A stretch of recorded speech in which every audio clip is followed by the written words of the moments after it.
So what's up guys? Well, this time at least makakapag-upload ulit tayo ng ating video after so long. Sana supportahan niyo naman ang aking channel, ang aking YouTube channel, Junlo TV. Ayan, siyempre mga gawain ng mga retirees.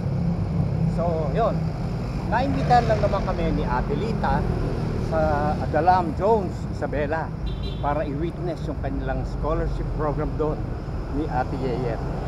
Panoorin nyo, watch it, matutuwa kayo, ha?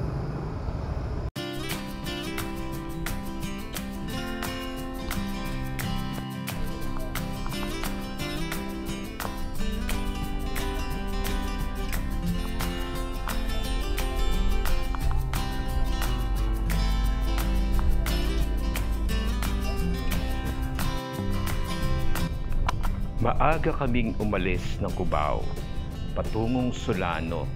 Dito muna kami mag-overnight para kinabukasan pupunta kami ng Jones Isabela.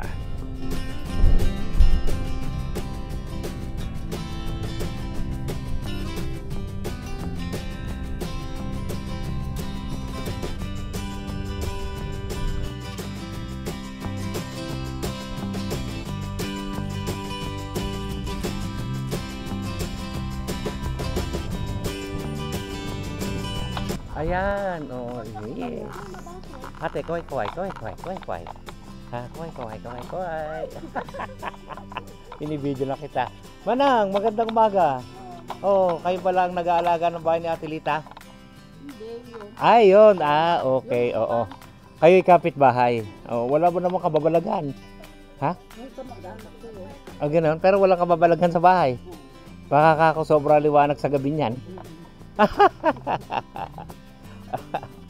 Ay, binaba na gamit natin. Matutulog ba tayo? Hindi, kakain tayo. Ah, dito kakain. Akala ko dito tayo kakain sa bahay mo. Yun, oh, mulberry, ha? Yun, galing. Oh, galing. Lita, oh, yun. May kalabaho. Typical bahay sa Isabela. Mataas ang sahig para may preparation sa bagyo. Sagana rito, maraming mais ang kanilang produkto. Tsaka syempre, marami pang iba. Ayun. Okay, very good.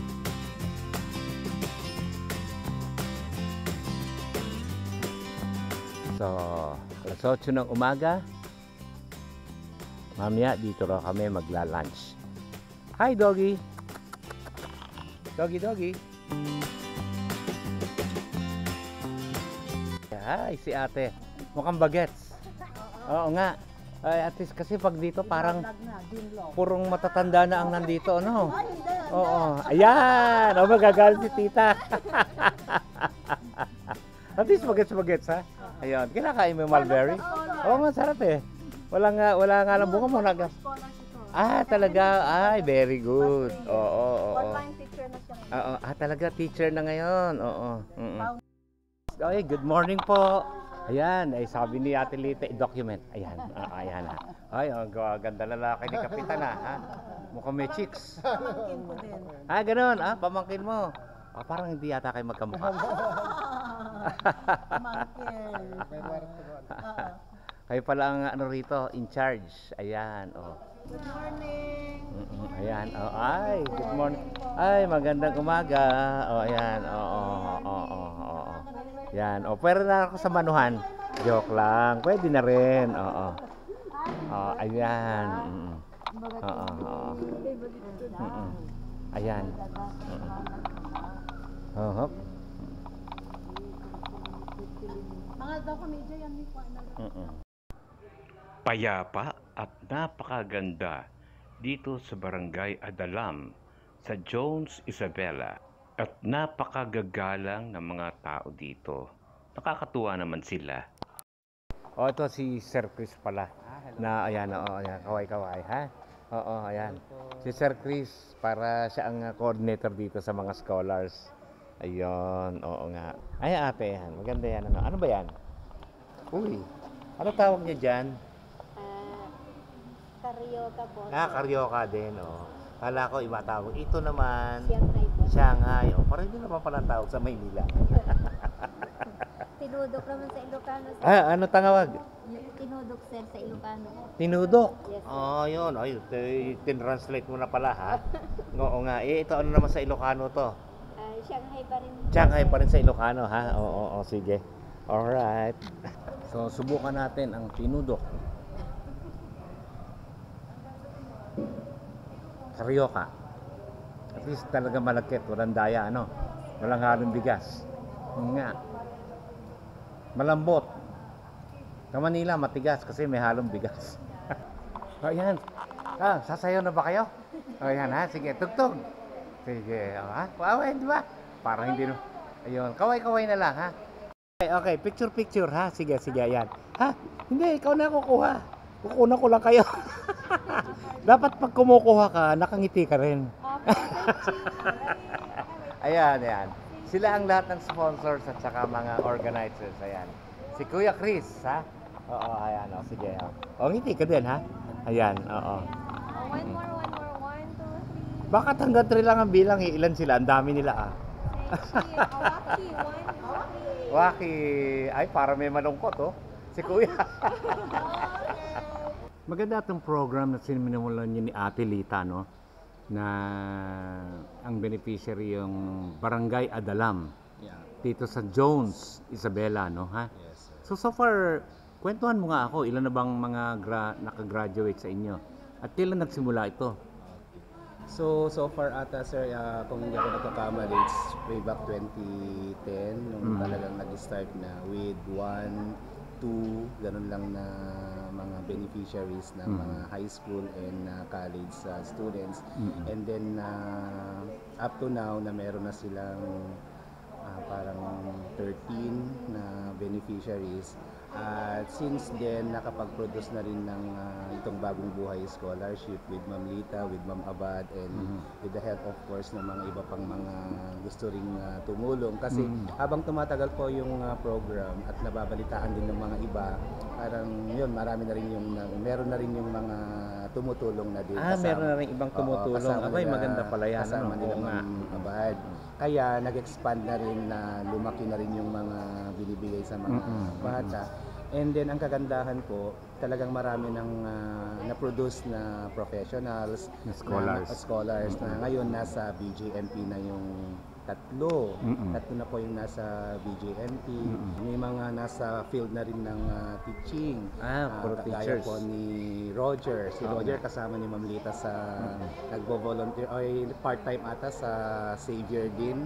Tapos nasa San Juan din kasi ngayon na doon na rin nagtuturo. Produkto rin yun ng Bagong Buhay Scholarship Program ni Ma'am Abad. Pero bakit karamihan BJMP? Siguro kasi yun yung doon naman sila pinalad sir na kumbaga nakahanap na rin ng trabaho. Kasi yung iba doon teaching din. And then since nung nakakuha sila ng eligibility nila na nakapasa sila ng LET, and then tinry naman nila yung luck na nag-apply naman sa BJMP, usually dito sa may region 3 ganoon sa NCR, doon naman po silang pinalad. Napakalaking tulong yun. Oo nga, sa bagay. Pero I think ang plano yata ni Ate Lita ngayon, mag-a-adapt na yung mga scholars ng mga scholars din para mas lalong lumaganap ang pagtutulungan, di ba? Maganda yun kasi Chris, the scholarship for Chrissy is not the same as that of the regular. Because, one, as valedictorian, she is privilege siya na maala na DJ other kinds of scholarship, no? At the same time, both of you, ni Margie naman, are in comparison to the rest, talagang financially, wala sila. But we are giving her, but not in the same amount as ano. So, it was the consensus of that three of us, inyumangkot kanyaga. We really want to help you, but if you are to compare with the rest, mas ano naman.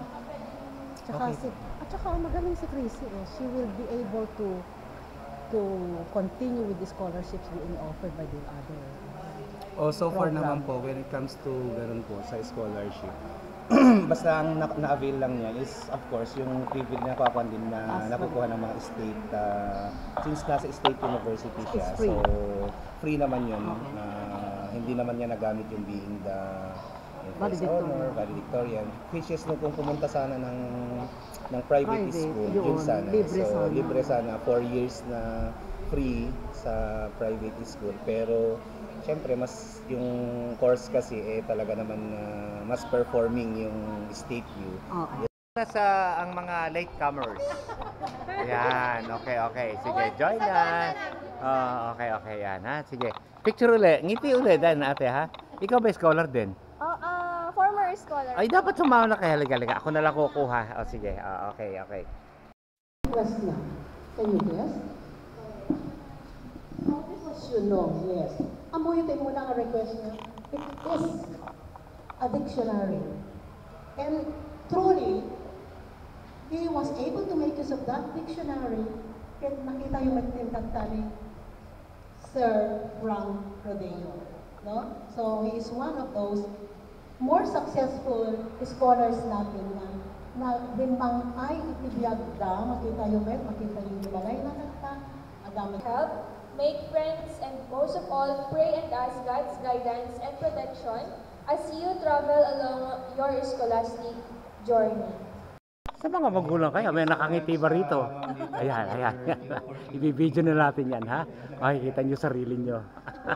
With the Bagong Buhay Scholarship Program, we are lucky enough to have Abad, Ma'am Letty para sa program na ito, and we are happy, no? Because Adalam is, they choose Adalam to be their beneficiaries.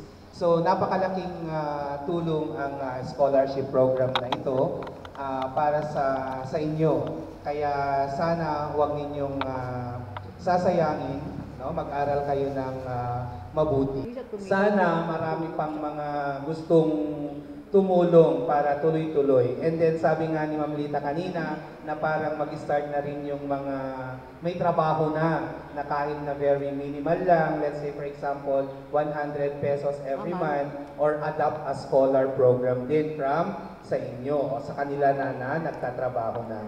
So ganun, pag na-start na nila yon, so ganun na yung gagawin ninyo na talaga para hindi maputol yung ating scholarship program at mas marami pang mga bata na matutulungan. Sana adupay ti kas kanyada nga makatulong kanya yung anak. Thank you very very much kanyada, amin. Siyempre, uwian na. Ayan. Sige, adeng. Tuloy na. Alright. Oo. Ayun. O, dito ba ang daan? Ayun. Sige. Okay. Teka. Mukhang... Alam mo naman mga kataga Maynila, hindi sanay sa ganitong daan. Baka gumulong. Finally, magta-tricycle na kami dahil mainit ang panahon.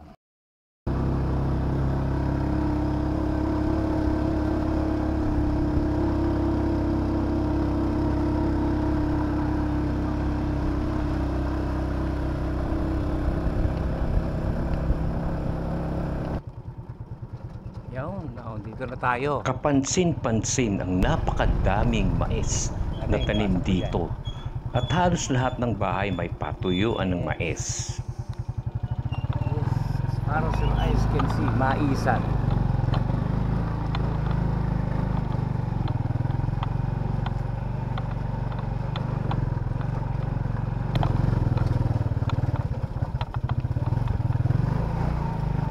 Yan, alright. O, yun na yung bahay.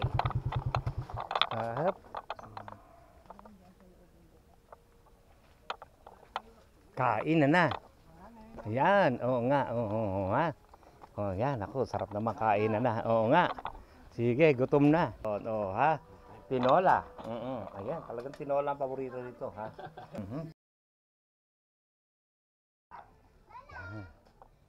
Mingming. Ay, natakot. Ayan, ako, hindi mabait yung pag ako'y natikman. Oo. At saka ni Heart Safe. Ay, sige. Hello po. Ay, mukhang kayo ba ang nagluto? Ayun, ako. Masarap na. Oo, tinola again, ha? Ayan. Jones, Mga bata ka, ha? Sige. Ha? Jones. Ha? J O J-O-S. Ni, apa nga? Ay, ang galing naman sa spelling. Jose, J-O-S-E. Ano ba yan? 2 times 9. J-O-N-E-S. Ulit. Ay! J-O-N-E-S. Jones. Sige. Okay. Ay, kuya, sige. Ay, ikaw pala sa mundo. Oo nga. Sige, ha. Salamat. Hindi mo kami pinaglakad. Alam mo naman mga taga Manila, tamad maglakad. Kain. Ay, may aso. Nako, ang lalaki ng aso. Ha? Ate, ba? Hindi biro. Mukhang galit na galit. Ay, meron ba namang hindi nangangagat sa galit? Oo, teka. Sige. Okay, ayan. Ayun, nakulo pa. Ayun, ay, tinola natin, mainit, ha? Kumukulo. Talaga naman. So, yon. Kain na. Ang sarap naman pala ng handaan dito. Ate, sumala kayo na. At sagot mo ang kwento. Ayun ako, may pakbet pa, ha? Ha? Original pakbet. Saka siyempre, ayun, may isda, ha? Ba? Sige. At ang dessert, mani. Ayun. Ayan, ang sarap naman yan, ate, ha? Salamat. Doggy, galit? Sige, ha? Kung magagalit sa akin, ito pa isang doggy, amoy-amoy ka, ha? Sige. Ha? Sige. Ayan. Amoy. Parang inaamoy kami, ha? Ba? Mukhang, di ko alam kung kami ang inaamoy niya o yung pagkain. Naku, napakasarap ng kainan. Sige, Ate Lita, ha? Ate, sige. Siyempre, masarap ang kain dahil pakbet. Pakbet. Pakbet Jones. Ayan, Jones. J-O-N-U-S daw. Jones. Wow. May bunga ang dragon fruit. Yan. Siyempre, pati, ayun, hitik na hitik. Sa suha. Ayun. Ha? Siyempre, makikita nyo to. Suha. Wow, sarap. Ha? Oo. Yan, Junlo TV. Handa, magduduyan ako. Subukan natin. Hi, Mingming. Mingming. Ayan, ako ang duyan. Tabang nasa ilalim ng mga farm implements, ha? Ayun. May mga dala pa pala. Yun, galing, ha? Mga dala. Ibig sabihin, ay, sarap ng buhay probinsya, ha? Siyempre, ayan. Habang binibista mo ang magandang tanawin. Ayun. Maganda ng tanawin. Valley, may mga mais. Nasa ilalim ka ng parang bodega ba to? Na may mga farm implements. Napakaganda. Pwede na matulog. Kaya baka kayo maiwan. Pati mga gatong, ha? Kompleto ng panggatong. Hindi mawawala. Galing. Ang galing. The best. Buhay probinsya. Ang sarap. Tulog muna. Sa aking panantsabe, ito ay labahan din. So, yan. Mukhang may palo-palo. At saka yung pinakasapin niya. At saka, gumagawa pa sila ng dala. The best, ha? Ito ang panggawa niya. Yun. Ha? Galing. Very good. Yun, ang dami. Buhay probinsya talaga dito. Sabi nga ni Ate Linda, sa ilog pa raw sila naglalaba. Kaya ayun, talagang buhay na buhay pa ang labadami sa ilog. Diba? Oo, yan. Oh. Ang ganda ng ngiti mo. Masaya-masaya si ate, ha? Kami lang dalawa ni Lita ang pupunta rito. Sama daw siya. Oo, yan. Oo. Maganda talaga. Talagang... Ikaw pagpalit ang buhay probinsya. Ay, oo. Hindi, sabi nga, ikaw yung taga, kita mo, may mga mani dyan, ano, ha? Mahal sa Maynila yan, ibalot yan. Ay, joke lang. Po yan. Joke lang po yun, ha? Ay, iuwi talaga yan. Aba. Mayroon pang hindi luto po. Kailangan na namin ng pahinante para maiuwi yan. Ang dami nang pinapauwi, ha? Oo. Oh, kita mo. Abay ka, bakit may hawak kating cellphone? Diyos ko, kala ko wala na kayong cellphone dito. Yung pala, puro cellphone din pala hawak. Ay, dito pa. Ha, panoorin mo ako ha, sa vlog ha. Makikita mo sarili mo ha. Oo, ha? Alam mo na ba, oo ko na, oo, hindi pala yung channel ko. Hanggang grade 7 magsa-cellphone po. Yan, oo. Yan. Sige, bye-bye time na. Yan, salamat ng marami. Oo. Ay, ikaw ang pinakamakwento. Huwag kalilipad sa gabi ha. Oo, patungan na lang natin itong bag ko. Hindi, wag, mabigat yata ito. O, sige. Salamat sa inyong iba. Baka malaglag kasi, basta mabigat yan. O, sige, kaya naman pala. Yan, oo ha.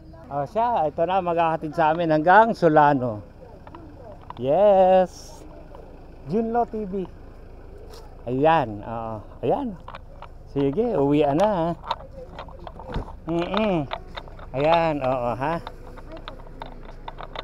Sa likod ako, as usual. Oh, ate ha. Husayin mo, nasa yung pag-asa ng Adalam.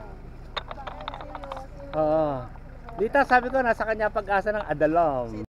Oo nga, sige. Oy, thank you very much ha. Ayan, ayan. Oh, ayan ha.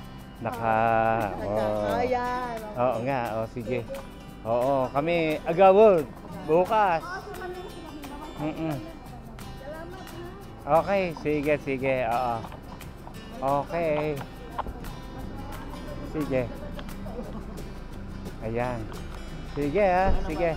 Oh, sige, bahala na kami. Madali naman, may magdadala niyan eh. Thank you, ingat-ingat. So, yun. Nag-bus lang kami. And masaya naman. Inetid lang kami ng mga kamag-anak niya doon. Sinundo, iikot, kain. Saya. Hope you enjoy it.